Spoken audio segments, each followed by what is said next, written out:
بس دكتور Oui. هيدا الشابيتر خاصه بالشابيتر 3. il est يعني مش directement إذا بدك بس إنه il va faire يعني il va décrire en plus de détails les échanges gazeux. يعني c'est une continuité إذا بدك. بس si tu n'as pas pu suivre le chapitre 3 مش مشكل, tu peux le comprendre يعني. Ok, merci. Okay. Alors, dans ce chapitre 4, on va introduire les échanges gazeux. On a déjà dit que les échanges gazeux prennent une place importante du cycle. Et une des différences principales entre cycle théorique et cycle réel, c'est que dans le cycle théorique, on ne prend pas en considération les échanges gazeux. On considère qu'on a une certaine masse de fluide qui circule dans un cycle fermé, alors qu'en réalité, on a une phase d'admission et une phase d'échappement. Et ces phases vont prendre une partie du travail. OK? Alors, on va parler en détail des échanges gazeux dans les moteurs. On va considérer les moteurs à 4 temps, à 2 temps, les moteurs alimentés, suralimentés et les moteurs atmosphériques. On va voir quelles sont les différences principales. On a déjà dit que pour un moteur à 4 temps, les échanges gazeux sont divisés en échappement libre, échappement forcé, remplissage et charge d'appoint. On va voir en détail de nouveau qu'est-ce qu'on veut dire par échappement libre et échappement forcé. Maintenant, c'est quoi la charge d'appoint? C'est quoi le balayage? C'est quoi, si vous voulez, balayage, remplissage? On va définir toutes ces notions dans ce chapitre. Alors, premièrement, la première comparaison qu'on va faire, c'est entre le diagramme des échanges gazeux d'un moteur à 4 temps non suralimenté, c'est-à-dire qu'on va prendre l'air à sa pression, qui est la pression atmosphérique à peu près, alors que qu'est-ce qui va être différent dans le cas d'un moteur suralimenté où on va augmenter la pression de la charge et de l'air particulièrement avant d'être introduit dans le cylindre. Okay? Alors, on a déjà vu la fois passée qu'on a une avance d'ouverture des soupapes d'échappement. On va voir que cette avance, on va profiter de cette avance dans le cas d'un moteur suralimenté et pas dans le cas d'un moteur atmosphérique. Puis, on a, à partir d'un certain point, l'admission va commencer lorsque la pression dans le cylindre va être inférieure à la pression régnant dans les canaux d'admission. Alors, si on travaille dans un moteur non suralimenté et on considère que le point A correspond à le niveau du point A correspond à la pression atmosphérique, alors cette partie-là, qui est l'avance, ouverture, échappement ici, ne va pas produire son effet désiré. Car en général, on fait une avance d'ouverture, avancement pour que on puisse commencer à introduire la charge avant, si vous voulez, qu'on arrive au point mort. Et même ici, après que le piston arrive au point mort, il doit se déplacer d'une certaine distance vers le point mort bas pour causer une chute de pression dans le cylindre, ce qui va permettre que la pression dans le cylindre devienne inférieure à la pression régnant dans les canaux d'admission pour qu'on commence effectivement l'admission. Alors, dans ce cas-là, pour le moteur atmosphérique, effectivement, l'admission va commencer d'ici. Elle va continuer par le déplacement du piston vers le bas qui va créer, si vous voulez, qui va permettre de maintenir une pression à l'intérieur du cylindre inférieure au canal d'admission. Et quand le piston commence à monter, alors la pression va augmenter de nouveau. Et alors, on va considérer que l'admission va s'arrêter ici. Okay? Maintenant, au cas où on a une pression plus élevée dans les canaux d'admission, on peut continuer l'admission encore pendant que le piston monte. Et alors, on dit qu'on peut faire un retard-fermeture des soupapes d'admission. Mais ici, comme on a déjà dit, ça ne va pas produire le but qu'on veut, car déjà la pression à l'intérieur du cylindre est supérieure à la pression dans les canaux d'admission. Maintenant, concernant, si vous voulez, les phases d'échappement, pour la phase d'échappement dans un moteur non suralimenté, on va commencer à un certain stage avant que le piston n'arrive au point mort bas. Après que la détente a pris une partie importante, on peut considérer que c'est convenable d'ouvrir les soupapes d'échappement un peu avant d'arriver au point mort bas. Comme on a déjà dit avant aussi, ce point va être optimisé. Il ne doit pas être très... on ne doit pas attendre beaucoup avant d'ouvrir les soupapes d'échappement, car dans ce cas, on ne va pas profiter de l'échappement qu'on appelle échappement libre. Et en plus, mais de l'autre côté, on ne doit pas faire l'ouverture très tôt, car si on ouvre très tôt les soupapes d'échappement, on va perdre une partie du travail qui est le travail que le moteur va prendre pendant la détente. On sait que la détente, c'est l'une des parties les plus importantes, car ici, on va pouvoir prendre le travail et convertir la chaleur de la combustion en un mouvement du piston qui va être traduit en... Le mouvement de translation de piston va être transformé à travers le système dièle-manivelle en rotation du vilebrequin. Alors, ce point a une étude spécifique pour optimiser sa position. Et maintenant, une fois qu'on ouvre, quand on décide la position optimale de ce point, on dit qu'il correspond à avance, ouverture, échappement. Et maintenant, cette zone-là, entre le point B' et B, cette zone-là s'appelle échappement libre. Pourquoi on l'appelle échappement libre? Car dû à la différence, on a déjà relativement une haute pression ici. Alors, quand on ouvre les soupapes d'échappement, la pression dans le cylindre est beaucoup plus importante que la pression régnant dans les soupapes d'échappement. C'est pour cela que ça va aboutir à l'évacuation des gaz par différence de pression. Et c'est pour cela qu'on l'appelle échappement libre, quand on ne va faire aucun effort pour échapper les gaz. Maintenant, une fois que notre piston arrive au point mort bas, déjà la pression dans le cylindre est réduite due à l'échappement libre. Mais maintenant, lorsque le piston commence à sa montée du point mort bas vers le point mort haut, ce qui va se passer est que l'échappement maintenant s'appelle échappement forcé. On l'appelle échappement forcé car les gaz vont s'échapper sous l'action du mouvement ascendant du piston. Okay? Et l'échappement va continuer jusqu'à... on peut le continuer après que le piston arrive au point mort haut, il va commencer à descendre. On peut le continuer après la descente du piston en un certain point qu'on appelle retard, fermeture, échappement. Et on va voir que, comme on a déjà dit, l'avance, ouverture, admission, retard, fermeture, admission et retard, fermeture, échappement vont être efficaces pour un moteur suralimenté et non pas pour un moteur non suralimenté. On va comprendre cela quand on fait l'analyse du diagramme d'échange gazeux d'un moteur à 4 temps suralimenté. Okay? Alors maintenant, on passe à ce diagramme-là. On va voir beaucoup de différences. Premièrement, la première différence à noter, que la pression d'admission est beaucoup plus élevée que dans ce cas-là. Vous pouvez voir que le point A est maintenant beaucoup plus élevé que le niveau P0, pression atmosphérique. Et ceci va permettre une meilleure efficacité. La phase d'admission va être faite de façon beaucoup plus efficace et aussi la phase d'échappement. On va voir pourquoi.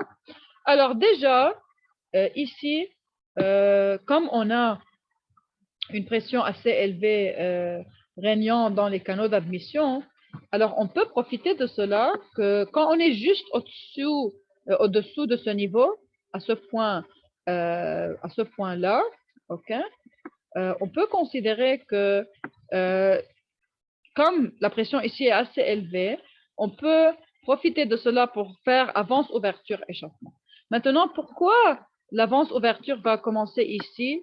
Ici, vous allez voir que tout va être bouleversé. Dans ce graphe-là, l'admission était ici. Cette courbe correspond à l'admission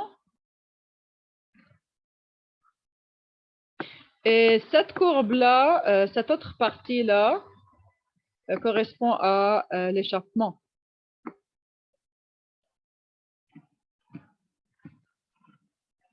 OK. Alors, on peut déterminer la fin de l'échappement en comparant avec la pression régnant dans les soupapes d'échappement. Alors, on va voir que la courbe d'échappement dans le cas d'un moteur non suralimenté est au-dessus de la courbe d'admission, alors que dans le moteur suralimenté, c'est exactement l'inverse. Pourquoi?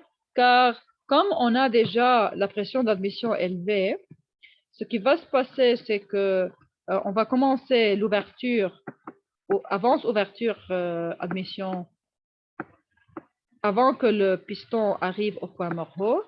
Et dû à la différence de pression, durant toute cette phase-là, ok, il va y avoir admission, sous l'effet de différence de pression, l'air va être introduit. Okay? Maintenant, lorsque le piston commence son mouvement du point mort haut vers le point mort bas, ça va aider à continuer l'admission.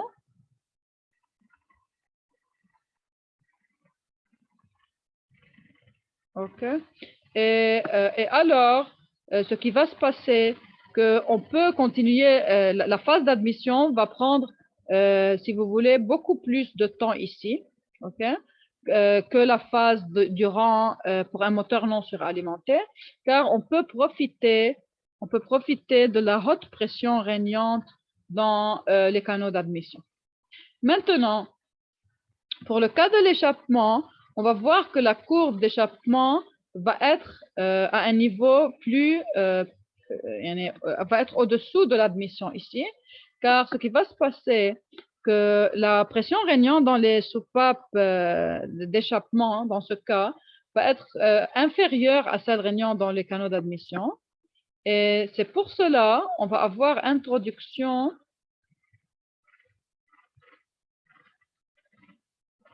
Alors, ce qui va se passer, c'est qu'on a aussi une phase d'échappement libre ici. OK? Et l'échappement forcé dû au mouvement ascendant du piston va continuer comme ça. Et il va se terminer en ce point-là, au point R'. Et maintenant, R' va représenter le retard, fermeture, échappement. Alors que ce point-là ici représente avance, ouverture, admission. Et comme vous voyez alors, cette partie-là correspond à un chevauchement des soupapes. Les deux sont ouverts. Et dans cette partie-là, on va avoir admission et échappement en même temps. Et ici, la charge fraîche, l'introduction de charge fraîche va contribuer à, va aider à chasser les gaz d'échappement. Ça, c'est la partie qu'on appelle balayage. OK?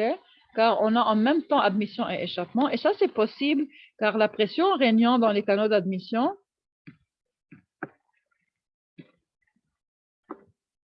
est supérieure à celle régnant dans les canaux d'échappement, ce qui va éviter, si vous voulez, que les gaz chassés vont s'échapper à travers les canaux d'admission.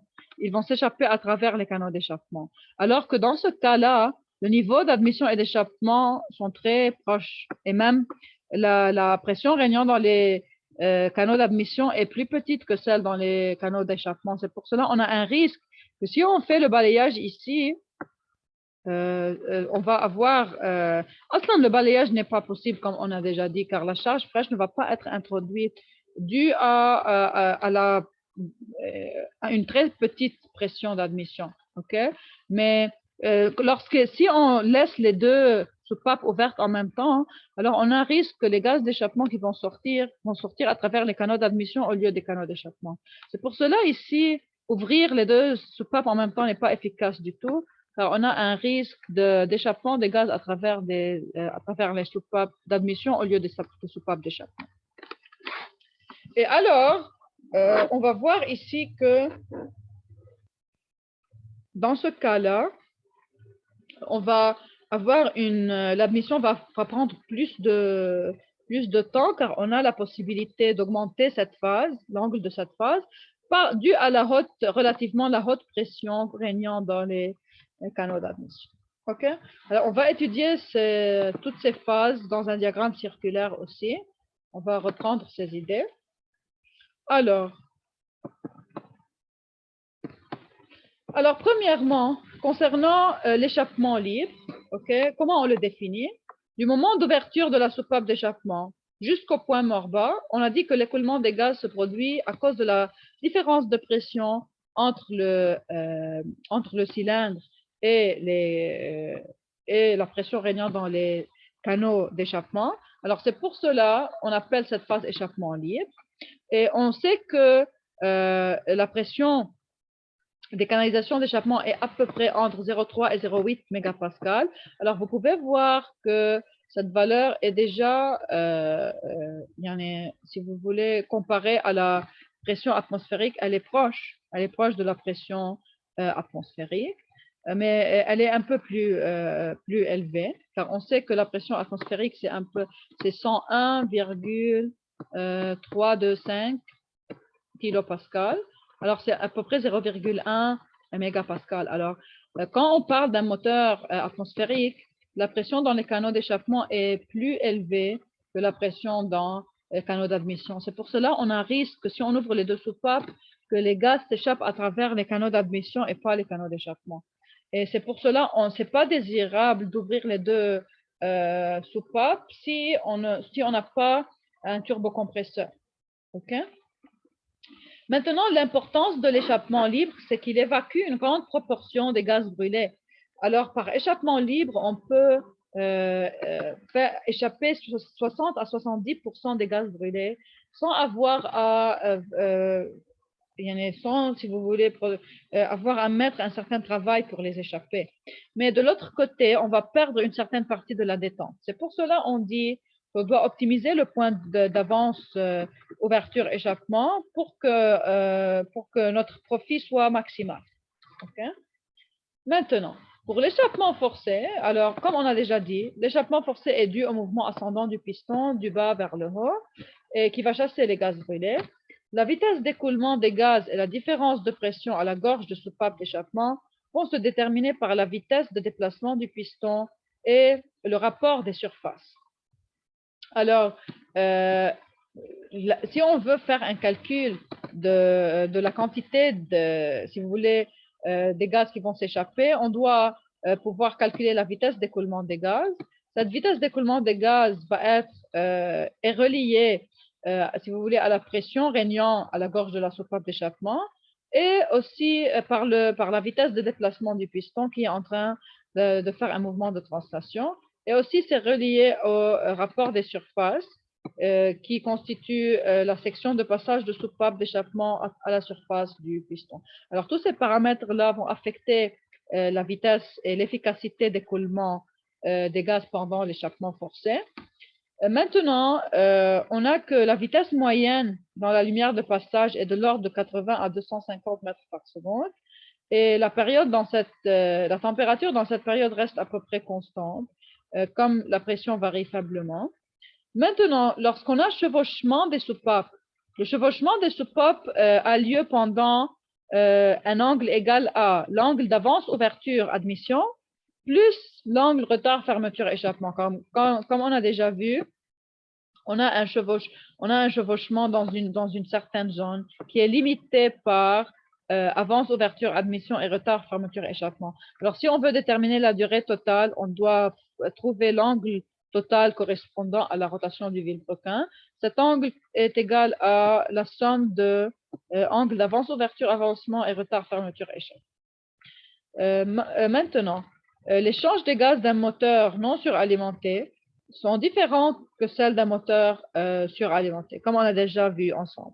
Dans les moteurs à piston, au début de l'ouverture de la soupape d'admission, la pression du cylindre est beaucoup supérieure à celle d'admission. C'est pour cela qu'il va y avoir écoulement des produits de combustion vers le collecteur d'admission, ce qui n'est pas désiré.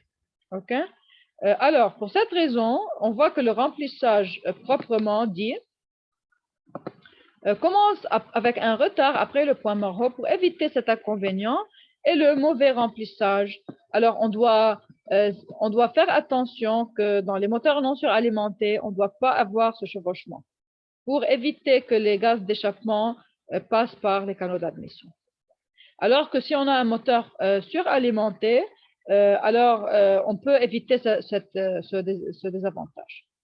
Maintenant, c'est quoi le balayage?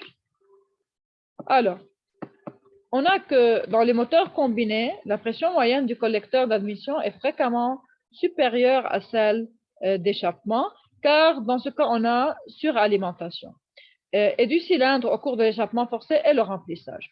Alors, l'air ou le mélange va arriver au cylindre au début d'ouverture d'admission, alors que l'écoulement des gaz va se poursuivre jusqu'à la fermeture.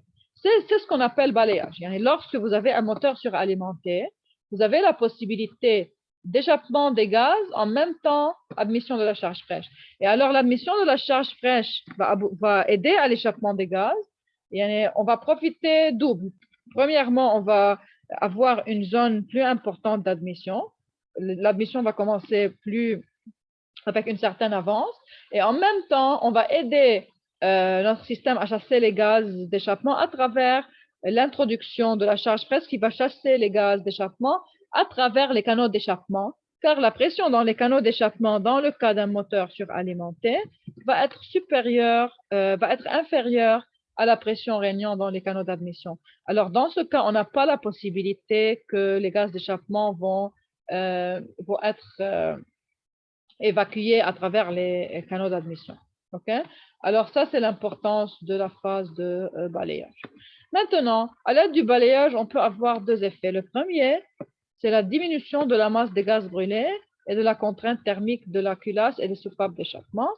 Le deuxième effet est qu'aux charges partielles, il n'y a pas de balayage et le diagramme d'indicateur des moteurs combinés va être identique à celui des moteurs non suralimentés. Qu'est-ce qu'on veut dire par charge partielle? Lorsqu'on parle de charge partielle, c'est-à-dire on est en phase où on n'a pas besoin de donner beaucoup de charge fraîche. Okay? Car si vous voulez, on travaille en régime qui ne dépend.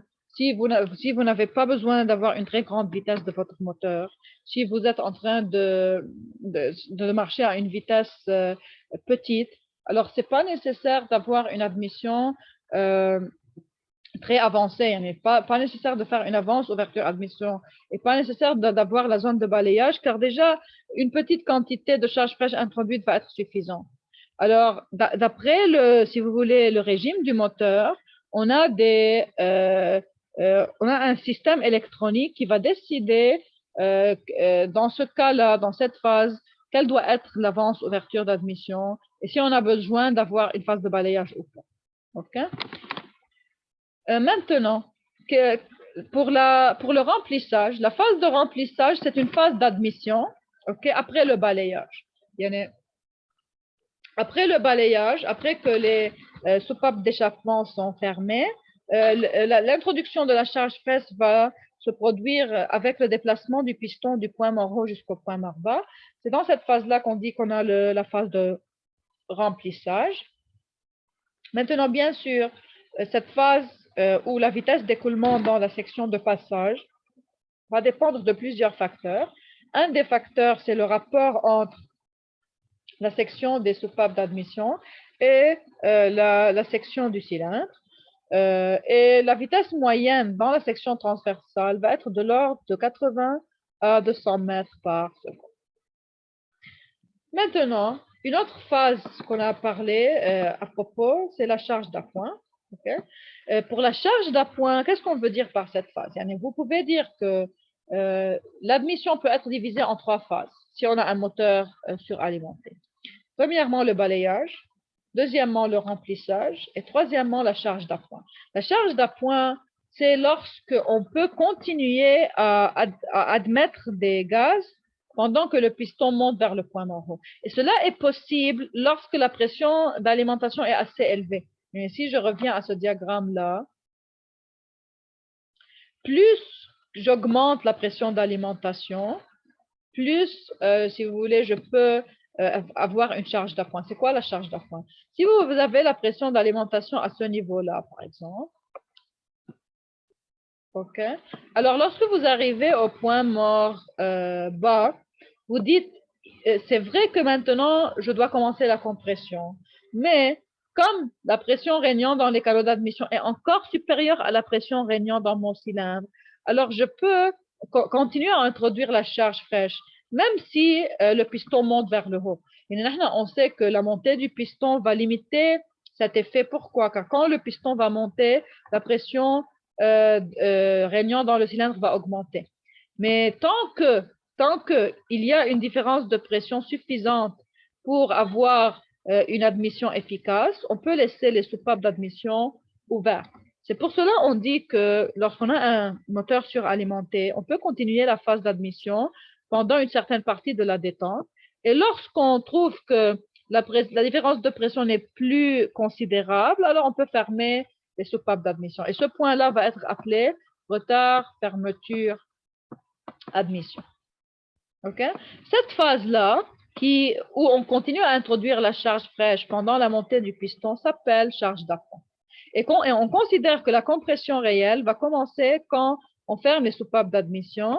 Alors, on n'a plus de charge fraîche introduite et la compression réelle de notre mélange continue. Alors, on a une certaine phase ici où la masse est encore en train d'augmenter. Et quand on ferme la soupape, on a une masse constante qui va être comprimée.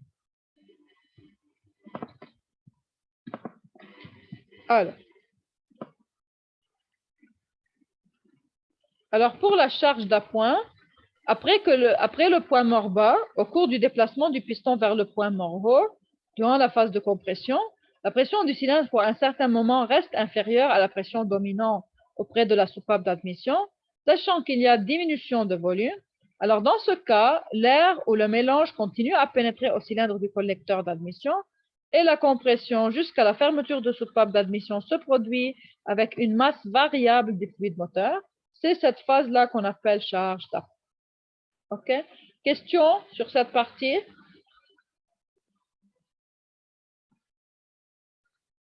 Okay. Maintenant, si on veut comparer les moteurs alimentés et atmosphériques sur un diagramme circulaire, okay, on peut faire la représentation suivante. Alors, premièrement, je vais agrandir un peu.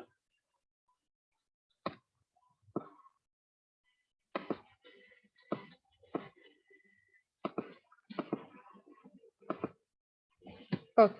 Alors, on voit ici les différentes phases, on peut voir les différentes phases d'un moteur à 4 temps. On sait que pour un moteur à 4 temps, le cycle va prendre une durée totale de 720 degrés. OK? Alors, si on commence par la représentation, on a, ça c'est la position au point mort haut, ça c'est la position au point mort bas. Alors, alors ici c'est une faute de tape, c'est point mort bas. Et maintenant, on a que cet angle ici, c'est l'angle 0 degré. Maintenant, juste avant d'arriver au point mort haut, on peut ouvrir les soupapes d'admission. Et comme on a déjà dit, cette ouverture ne va pas avoir un effet positif pour un moteur non suralimenté, mais elle va avoir cet effet positif pour un moteur suralimenté. Et ici, l'ouverture, là, si vous voulez, ne va pas avoir un effet positif. Alors, comme vous voyez, on n'a pas mis ici balayage, alors que dans un moteur suralimenté, on a mis que quand on ouvre les soupapes, on a une avance de soupapes d'admission. En même temps, les soupapes d'échappement sont encore ouvertes. Alors, et dans cette zone-là, dès l'avance d'ouverture admission jusqu'au retard fermeture échappement, on a ce qu'on appelle la phase de balayage où on a introduction de charge fraîche et en même temps, on a échappement des gaz à travers les canaux d'échappement. OK? Alors qu'ici, même si on a avance ouverture et retard fermeture, on va avoir échappement, mais pas balayage. La charge fraîche ne va pas être introduite dans notre cylindre. Maintenant, quand on ouvre les soupapes admission, alors avec un angle un peu avant 0 degré, la première phase qu'on va avoir, entre, si vous voulez, moins l'angle d'avance ouverture admission jusqu'à, alors, jusqu'à, si vous voulez, retard, fermeture, admission, on a le remplissage. Maintenant, si on est dans le cas d'un moteur suralimenté, on a cette phase-là qui s'appelle charge d'appoint. OK? Mais dans le cas d'un moteur, si vous voulez, atmosphérique, l'introduction de charge durant quand la compression commence n'est pas toujours possible, car on n'a pas la différence de pression qui va permettre la charge d'appoint. OK? Alors, effectivement, la charge d'appoint va prendre lieu dans le moteur suralimenté quand le piston commence sa montée. Mais au lieu d'avoir, si vous voulez, une compression, on va avoir, si vous voulez, début de compression, mais avec une masse variable, jusqu'à ce que les soupapes d'admission se ferment. Et à ce niveau-là, on considère que la compression d'une masse constante va commencer. Cette compression va continuer. Alors, on est à peu près ici à l'angle. Ici, c'est l'angle 180 degrés. Et on a que l'admission va terminer ici. OK? Alors, en total, l'admission a commencé pour l'angle moins avance-ouverture, moins l'angle d'avance-ouverture-admission. Et va se terminer après, quand on arrive à l'angle 180 degrés, plus angle retard, fermeture, admission.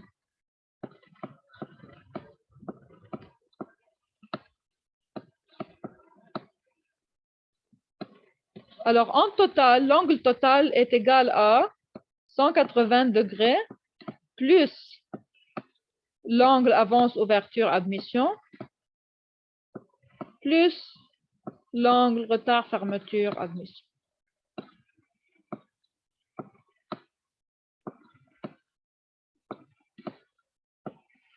Et alors, on voit que l'admission, dans ce cas, va prendre plus qu'un quart du cycle complet. OK? Maintenant, pour la compression, si vous voulez, la compression de la masse, d'une masse constante, elle va prendre un peu moins que 180 degrés, car on sait que la phase de compression est considérée terminée juste avant d'arriver au point mort. Si on parle d'un moteur à essence, ça va correspondre, la fin de la compression va correspondre à, si vous voulez, la donnée de l'étincelle. OK? Alors, ici, on peut avoir, on donne l'étincelle pour avoir la combustion. Et si on est dans le cas de diesel, on va commencer à introduire à une certaine phase le combustible diesel pour causer l'auto-inflammation du mélange. Alors, on peut considérer que si on est dans un moteur essence, quand on donne l'étincelle, ou dans le moteur diesel, quand on commence à injecter le combustible, on va commencer la phase de combustion. Et cette combustion va être suivie par une phase de détente où on a expansion des gaz brûlés, et ce qui va produire un travail. Alors, la détente, combustion plus détente, va occuper, si vous voulez, un angle un peu plus petit que 180 degrés. Et alors, à un certain moment, on va arrêter la détente et on va ouvrir. On a l'avance, ouverture, échappement. Alors, on a ici cet angle-là. Et l'échappement, si vous voulez, va continuer jusqu'à retard, fermeture, échappement. Mais on a une phase la phase de chevauchement des soupapes et une partie de l'échappement et elle est appelée balayage. OK? Alors, dans ce diagramme circulaire, on a résumé toutes les phases qui prennent lieu dans le moteur, dans notre moteur. Et on peut ici comparer le cas d'un moteur atmosphérique et suralimenté. La différence principale, c'est qu'on n'a pas possibilité de balayage dans le cas d'un moteur non suralimenté. En plus, la charge d'appoint aussi va être possible dans le cas d'un moteur suralimenté et non pas dans le cas d'un moteur non suralimenté. Car ici, dû à la petite pression, si vous voulez, dans les canaux d'admission, on ne va pas pouvoir profiter de la charge d'appoint. دكتور بس عندي سؤال. انا مينلي هو البالياج مش لازم يعني بس يكون رامبليساج واشابمون بيصيروا مع بعض السوباب اثنيناتهم فاتحين. مظبوط. ليش شو تاني كونديسيون اللي خلتني اقول انه بالنون سور اليمونتي ما راح سميه بالياج هون هاي البارتي؟ مش ما رح سميه، ما حيقدر، ما بيقدر يفوت لانه انت يصير في ادميسيون بدك يكون عندك كونديسيون انه البريسيون رينيون دون لو سيلندر تكون اصغر من البريسيون دون لي كانو دادميسيون. اوكي، اذا بترجع للجراف دي شانج غازو هون، هيدا الجراف. اوكي، انت عندك لا بريسيون، سي تو فو لا بريسيون دادميسيون هي تقريبا بريسيون اتموسفيريك، هي ا سو نيفو لا. فانت ميم سي تو يوفر بلوتو، يعني انت هون عملت افانس اوفرتور ادميسيون، بس شو استفدت؟ ما تطلع بالبريسيون دون لو سيلندر. La pression dans le cylindre est plus grande que la pression régnant dans les canaux d'admission. بيقدر يفوت الشارج فريش من الادميسيون على السيلندر اذا البريسيون اعلى بالسيلندر؟ لا بالقلب. لا، يعني حتى اذا انت فاتح الادميسيون والاشابمون بعد ما خلص، لانه انت الريتار فيرمتور هون، ريتار فيرمتور اشابمون هون. اوكي، sorry. Alors, ce qui va se passer ساعتها انه à ce niveau-là مفتوحين اثنيناتهم، يعني الاشابمون، les gaz d'échappement بيقدروا يطلعوا بس à travers الكانو d'admission.